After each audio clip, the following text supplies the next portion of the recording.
Good evening, I'm Anthony Robart. This is Crime Beat. Tonight, a case that's haunted investigators for nearly 4 decades. I gave her name. I thought everything was fine. A young girl disappears from a small town. Operator received a phone call from a payphone. He hears a girl screaming, and then the phone went silent.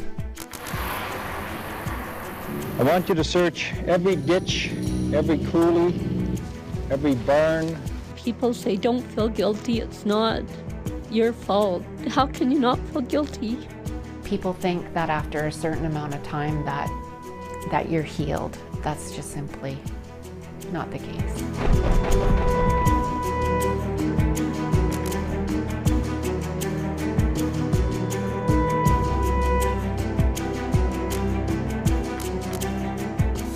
Crime reporter Nancy Hixt brings us the story of Kelly Cook, the backup babysitter.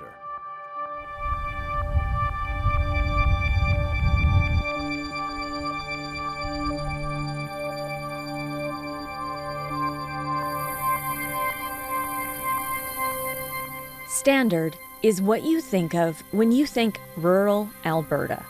It's a small farming town about an hour's drive east of Calgary. And it's the kind of place where everyone knows everyone. So in 1981, when a teenage girl vanished, the community was quick to rally together. You all know why we're here. On the 22nd of April, Kelly Cook was abducted from her home in Standard. She hasn't been seen or heard of since. There's every reason to believe that she may still be alive. The young girl's disappearance was traced to something so simple, something most teenagers and their parents can relate to. She was last seen as she went off to a new job as a babysitter.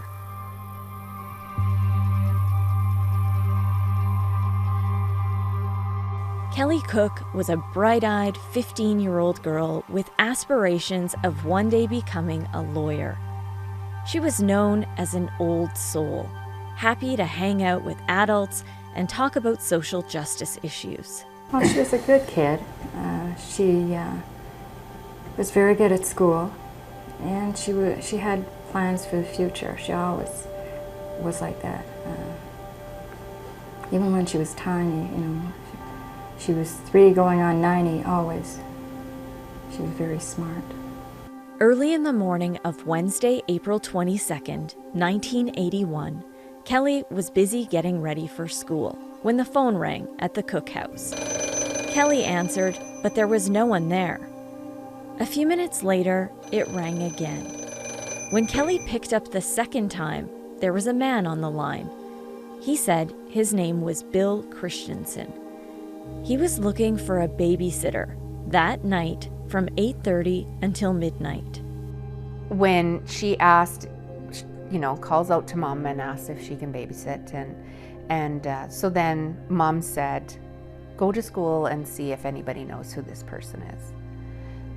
And just because of the last name, everybody just kind of made the assumption that he was somebody's uncle, somebody's cousin, somebody's, somebody in the area. The kids Kelly checked with didn't really know Bill Christensen. They just knew the last name. Christensen was common in Standard. Even now, if you look up that last name, there's more than a dozen listed in the phone directory. So Kelly told her mom it would be fine, and her parents relented and said she could go. That night, as expected, Bill Christensen pulled up to the Cook house. My brother and I were just talking the other day about it, and he said, I remember.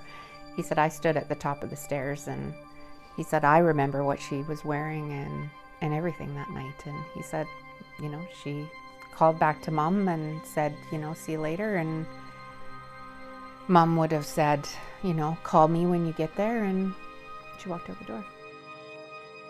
So I was in the basement window, looking out, and saw her walk down the path and get into the car, and the car drive away.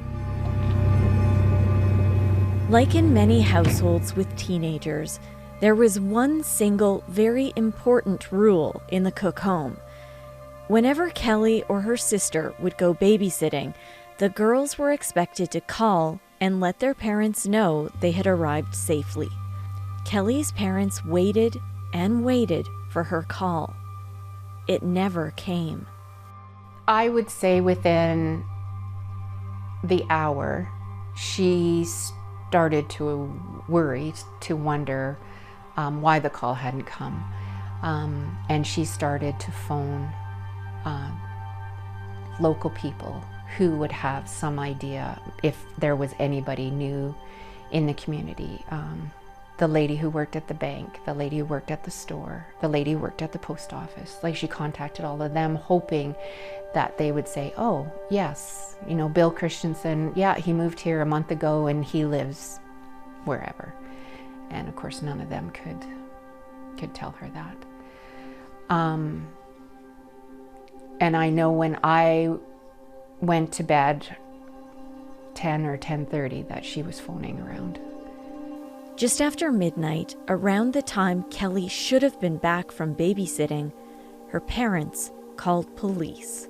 It would probably have been about 12:30 when I got woke up and the RCMP were there. Kelly's disappearance was completely out of character, so police didn't waste any time. They went out, my dad went out with them in the police car, and you know, they had their lights on in the ditches and stuff, looking like, immediately. Like, there was no 24-hour wait time or anything. It was that night. The overnight search came up empty. Kelly's parents were desperate to find her. The man we're looking for, the man who abducted Kelly Cook, he may very well live in this area. He may live on one of these farms. So you may be talking to him today. Please be careful. Helicopters were brought in, volunteer search teams scoured farms, outbuildings, and anywhere Kelly could be. Okay, and the next one you'll be going to? 5. Okay, 10-4. Every vehicle that drove to or from the area was searched. Every person questioned. Is there a problem? No, just a routine check, sir. Do you travel this road frequently? No, as a matter of fact, not often. Okay. The searches went on for days. Hundreds of volunteers, including complete strangers from neighboring towns, joined in the efforts to find Kelly. The total search area has been broken up and assigned to different groups, and you folks have been given descriptions of Kelly Cook, her clothing, etc. I want you to search every ditch, every coulee, every barn, granary, culvert, or any other place that you can think of. Days just kind of blur together for that. But I know Mom went out, my aunt went out, my grandmother went out with my mom and my aunt, and they took us. Like, we were never left alone, my brother and I. They took us. And like, you just realize the absolute despair that you must feel as a parent, that you are willing to take your, you know, older mom, like her mom, my grandma, my brother and I, out to abandoned buildings in hopes of finding something. Like, you must be so desperate. Like, you can't stay at home anymore and just sit and hope for a phone call to come. The searches didn't stop as the days turned into weeks. Still, there was no sign of Kelly.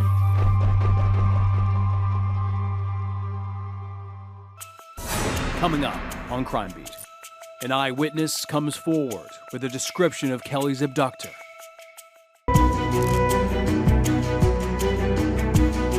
A chilling phone call would be the first real break in the case, but would it lead investigators to Kelly? We now return to Nancy Hixt.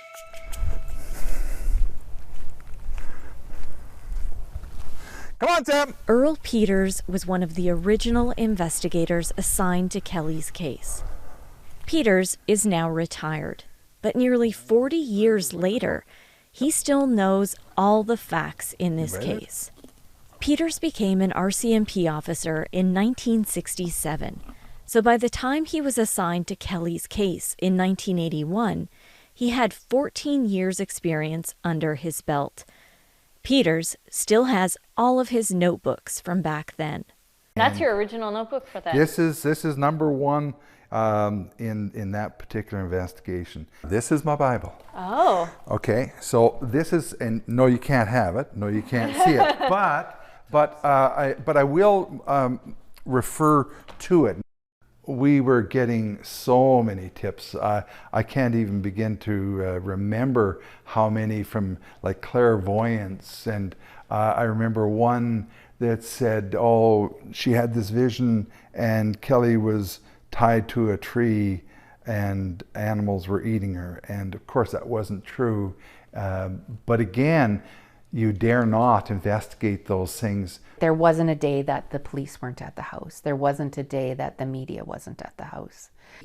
Every day that it was reported, and Dad he'd kind of be at the helm of the interview. Mom would talk, Mom would be a part of it, but Dad, definitely was the leader of it.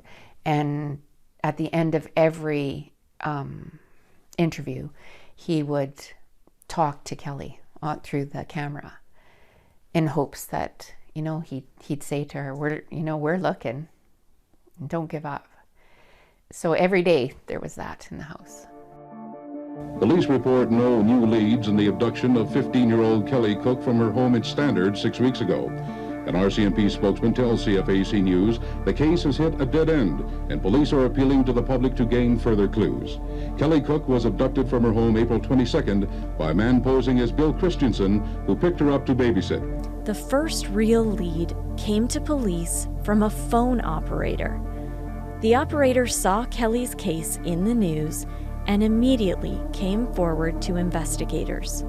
That very same night, sometime between 10 and 10:30, an AGT, which is TELUS now, Alberta Government Telephones, TELUS, operator in Calgary, received a phone call from a payphone in Hussar. Hussar is about a 20-minute drive from Standard. That call was made the same night Kelly went missing, about an hour and a half after she left her parents' home with Bill Christensen. She simply hears a girl screaming. It's loud enough that it caused her to remove her headset, and then the phone went silent. A scream and a hang-up. It was the worst news the Cook family could have received, and they believed it was Kelly. The problem was the possible trail to where she could be ended with the hang-up. There was also one witness, the owner of a local gas station, who offered some insight into who Bill Christensen might be. There was a fellow that approached the service station manager to use his phone. He said the payphone outside doesn't work, and he wanted to use the phone. So the service station manager, having been stung before, said yes, but he stood there and watched to make sure it was a local call. So he saw that it was a local call, and he heard conversation babysitting. So in all probability, we believe that this is our perpetrator, this Bill Christensen.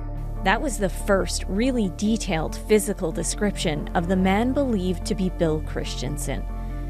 Earl Peters still has his notes from the interview with the owner of the gas station. So he said, to me, the man looked like a farmer. I don't remember him wearing a hat, but he was rude. Dark hair, possibly curly, no gray. Fair to dark complexion, fair tan, clean shaven, a man in his 40s. Approximately 5'9", 190 to 195 pounds, well built.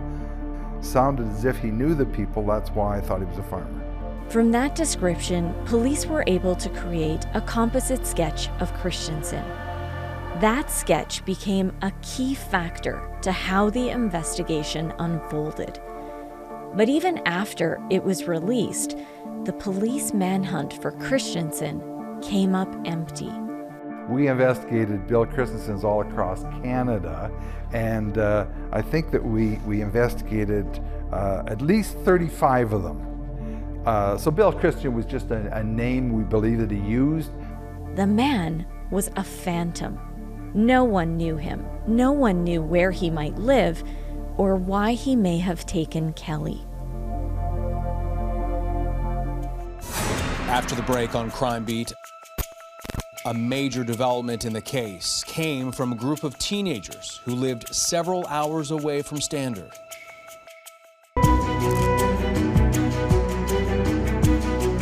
A shocking discovery led investigators to intensify their search for Bill Christensen.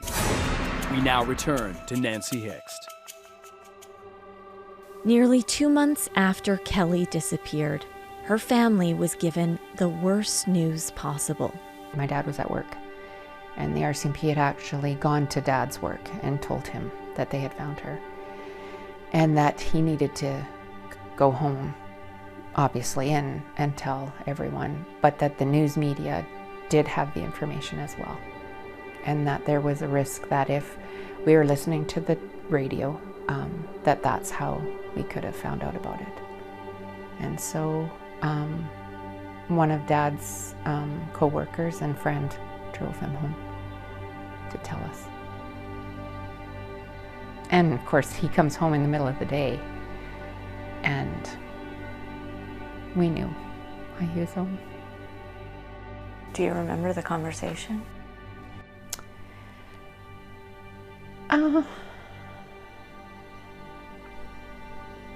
Kind of, I guess.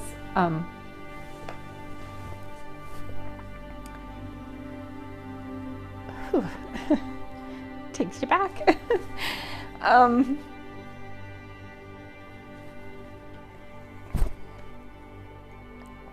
I remember the night she left, it was dark, so of course the outside light goes on. The outside light never got shut off.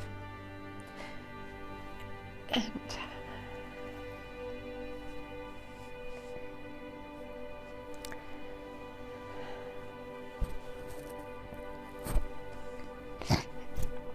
so that afternoon when Dad came home and told us, Mom went down and shut the light off.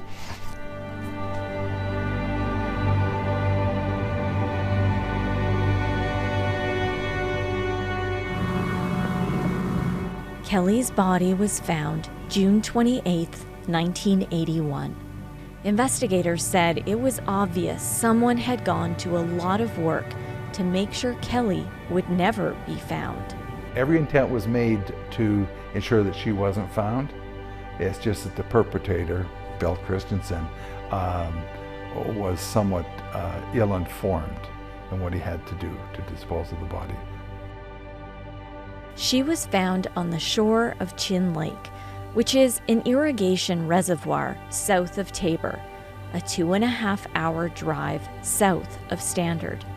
The body is fully clothed, bound with ropes, and weighted by 2 cement cinder blocks. Within 24 hours, dental charts will reveal it is the body of Kelly Cook and has been in the water for a considerable length of time. A young man out riding his motorcycle made the horrific discovery. Nearly 4 decades later, Jerry Nelson remembers it like it was yesterday. Well, it was a normal Sunday afternoon, and a few of my friends had came to the farm, and we were going to go for a motorcycle ride around the lake. We got to this area, of course a little bit of a sand inlet that we race around and come back out to a rock crop. So you slow down and you're looking for somewhere to go through the rock, and noticed a body. He stopped and waited for his 4 friends to catch up to him. Jerry stayed about 10 feet away, but what he saw is forever burned into his memory. You know, she was face down and head towards the west, so her we came upon her feet, not knowing that it was a female at that time, not being able to tell, you know, what the gender was, because the body was fully clothed and face down, bound by the ropes with the cinder blocks to her side. Ankles, hips, and shoulders. There were 3 ropes around her body. When we noticed the cinder blocks, it was a, oh my goodness, this is a little more serious than a drowning. Jerry and his friends flagged down a boater and asked him to call police. And fortunately, within minutes, there were officers on scene. Several days later, Jerry learned the young woman he found was Kelly Cook. Well, every time I cross that bridge, I look at this point, and it's definable by the landscape, and every time I cross that bridge, I think about, you know, finding Kelly that day. I truly believe that, you know, she was gone before she went into the water, because her hands weren't bound, her wrists were in a rope that went around her waist. And the first thing I'm going to do when I go in the water with ropes on is try to get free. And if she was conscious, she could have gotten free from that type of being bound, I would think. In my mind, I question, you know, what was going through that person's thoughts. And of course, like I said before, we can't only think. There's no way we can understand, because anything that would turn out with this result, obviously that person thinks without clearness. A funeral was held in Standard, and bells rang out in honor of Kelly.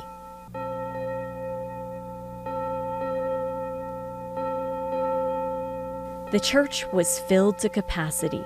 Local businesses closed for the day, and Kelly's entire class attended the funeral. We didn't only have to grieve the loss, we had to grieve how she was lost. So there's no positive around her loss. It's all very sad, it's all very negative, it's all very wrong. The case became a homicide investigation, and the hunt for a killer intensified.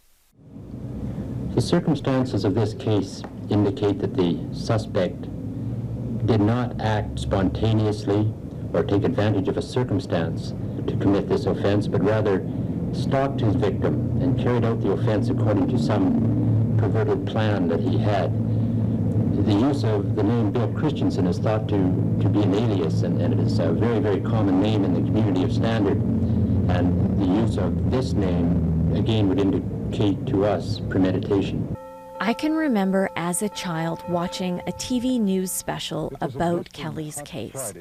Investigators pleaded with the public for help in solving the case. We have people standing by now to take your calls. The program showed a reenactment of the crime, including the original call to Kelly from the gas station. Police went through the entire timeline of events and showed a map of possible routes the killer took. Does the person that was responsible for this crime have some connections in Standard and in Chin Lakes? Well, we don't have any answers at all.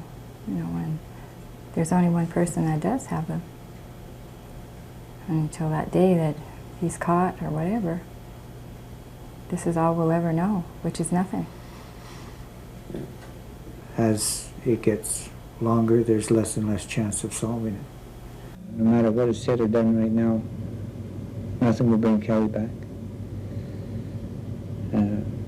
If through this program that we can prevent, or the program can prevent this from happening to someone else, and you know, last but not least, is to catch this guy for his arrest and conviction. Coming up, as police were running out of leads, they turned to cutting-edge techniques to get inside the mind of the killer. Another twist in the case. Police learned Kelly's killer had his eyes on another young girl. Here's Nancy Hixt. With Kelly's killer still on the loose, the RCMP decided to try some new investigative avenues. Officers told me this was one of the first cases in Western Canada to be taken to the Behavioral Sciences Unit of the FBI in Quantico, Virginia. Earl Peters still has a copy of the profile the FBI created of Kelly's killer. This is from Quantico. So for example, marital status. He is currently unmarried. He has previously been married, probably more than once.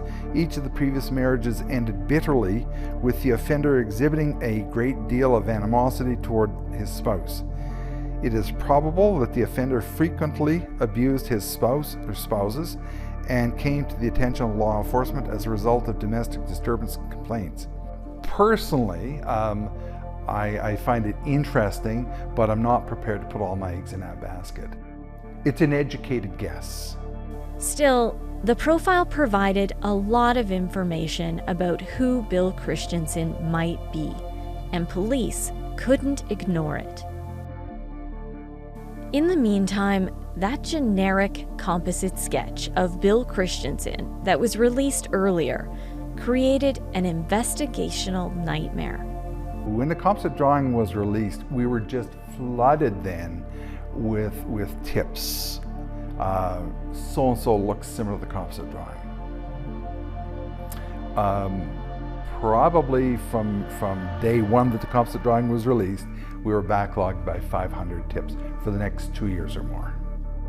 Every tip had to be investigated for fear some key information would be missed or overlooked. We probably would have been better off if we had not released the composite drawing, because unfortunately now, once we have all of these tips, we have to follow through on them. We can't just ignore them. So we plowed an awful lot of resources into following up on the tips as opposed to concentrating more on the key investigation itself. And would you say that the tips based on the composite kind of led nowhere? Oh yes, absolutely, I would say it led nowhere. Yeah, by the time I left the investigation, by the time I left Calgary in 1990, we had already interviewed 2,200 suspects.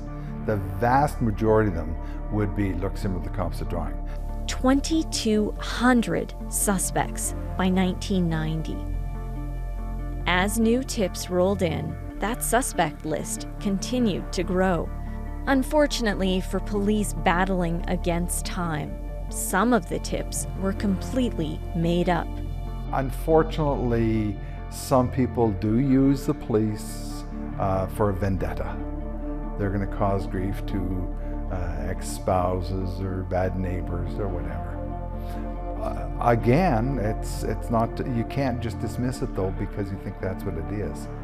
Because it could be an estranged spouse, but it may still be a legitimate complaint or observation.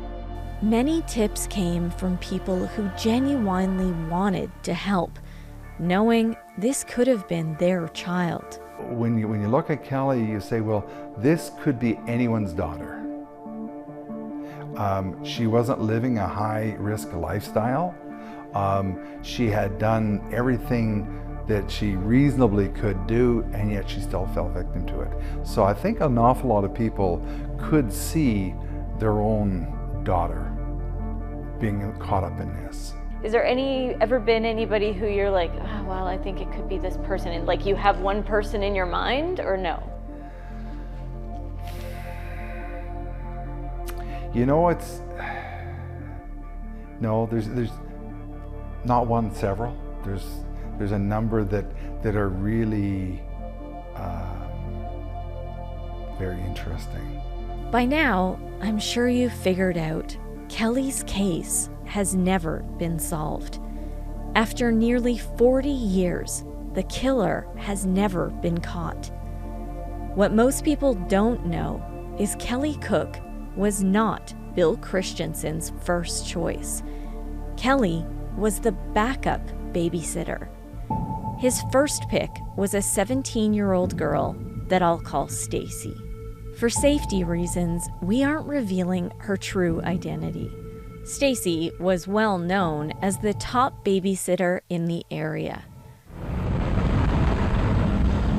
On April 18th, 1981, 4 days before he called Kelly, Bill Christensen called Stacy.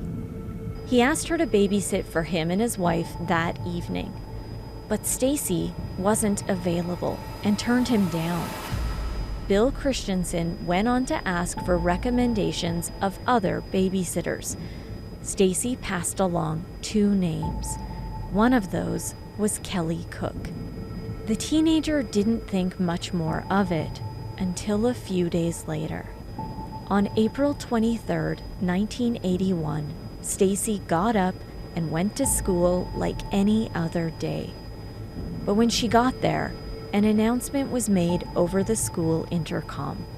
The principal told students Kelly Cook was missing. I still remember sitting at my desk, and when it came on, I just froze, and I'm like, oh, I was so scared. And I don't even think I didn't know the impact at that time. Stacy told the principal she had given Kelly's name to a man named Bill Christensen. It was horrible. Her first ever interview with a journalist was with me for a special Crime Beat podcast series about this case. So do you remember getting this phone call? Oh yeah, I remember exactly where I was in the house that day. Of course, there's no cell phones, and I remember exactly grabbing the phone, and they asked me, hi, this is, and they said my full name, and I said yes, and he said, I'm Bill Christensen, I live in the area, I'm new to the area, and I need a babysitter. And I said, I'm busy. I was going out that evening, and he said, do you know anyone in the area that can babysit? And I thought, okay, he's new to the town, and Christensen is a very popular name in Standard, so I said yes. I said Kelly Cook, and I figure skated together, and so I gave her name, and I thought everything was fine. And then when I went to school on Monday, there was an announcement over the intercom that, does anyone know the whereabouts of Kelly Cook? And I went to the office, and I said, yes, I do. I know, and I just had this horrible feeling with me that, oh no, what have I done? From that moment on, Stacy blamed herself for Kelly's disappearance. Yeah, it was just a life changer for me. If only you could take that phone call back. But then what if, there's all these what ifs. What if I would have said, no, I can't tonight, but how about next week? Then, like you said, have you thought that could have been you? Yeah, then what if it would have been me the week after? Knowing she had been the original target of Bill Christensen, police kept an extra watch over Stacy, especially after Kelly's body was found. And that's when I realized, this could have been me. That was the big turning point of, wow, that could have been me. And I know that people say, don't feel guilty, it's not your fault. Anyone would have done it. She probably would have been the same for me. But how can you not feel guilty about someone losing their life? Yeah. To make matters worse, the killer was still out there, and no one really knew who this Bill Christensen was. The trail to find Kelly's killer was growing cold. But the family refused to give up hope. That's after the break. After nearly 40 years, investigators update the case and reveal what it will take to solve the mysterious death of Kelly Cook. Here's Nancy Hixt. Dozens of people have been interviewed by the RCMP, but no charges have ever been laid. There's a special room at the Calgary RCMP Major Crimes Building filled with files from the Cook investigation. There are boxes stacked on top of boxes, right up to the ceiling. On those boxes are names of suspects, but none of them have ever been charged with the kidnapping and murder of Kelly Cook. We interviewed suspects right across Canada.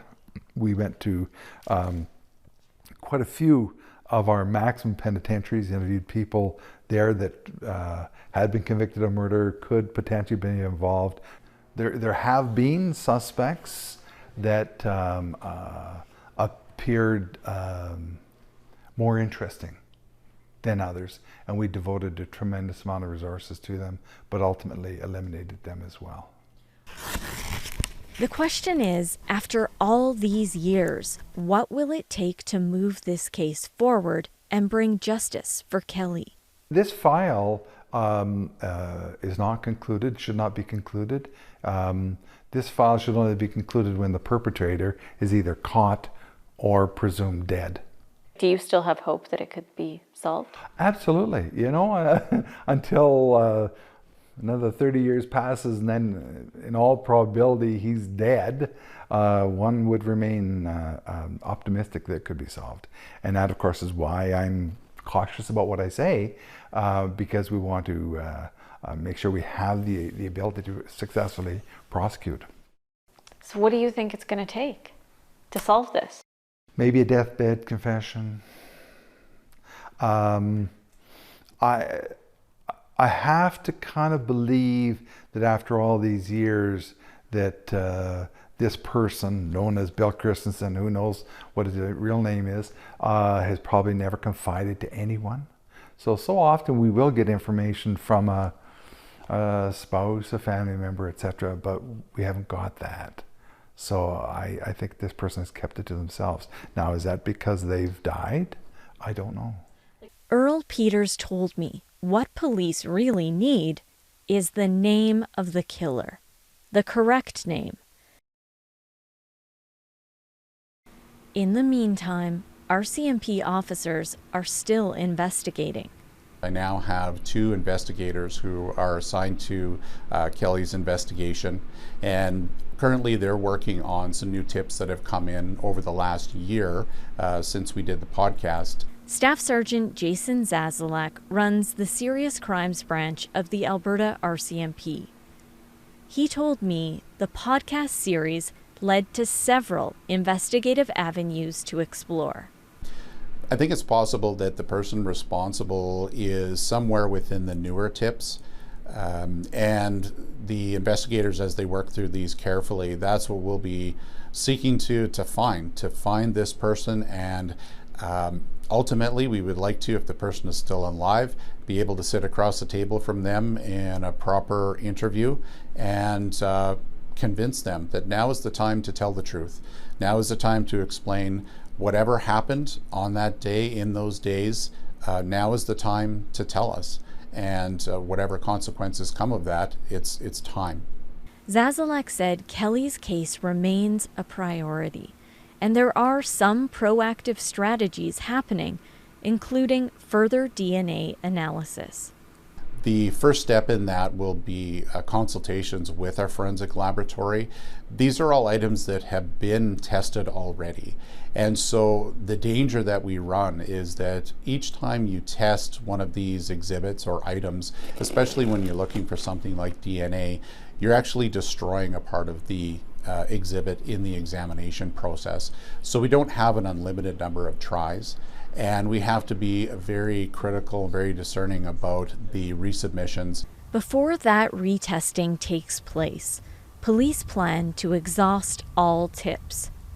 Every time the case is profiled on the news, RCMP investigators receive more tips, and that pushes the case forward. Currently, police have approximately 40 persons of interest in this case. Investigators are hoping this show could lead to identifying a suspect. So what we're looking for in tips, and especially at this stage, we want to hear from someone who the offender told, or we want to hear from the offender themselves. It's less useful for us for someone who has taken an interest in the case to be doing their own research, media, social media, and what they may be able to obtain otherwise, to share theories about the case with us. Over the years, Kelly's sister Marnie has been contacted by dozens of people claiming to know who's responsible. You know, people think that after a certain amount of time that you're better, that you're healed and your heart is better. And that's just simply not the case. Time helps for sure, but the story seems to forever be evolving. And I think that's a little unsettling. It's unsettling to wonder if, I hope that I've never met him. I hope that I've never trusted him, that he's never come into my home. And there's another stress weighing heavily on Marnie.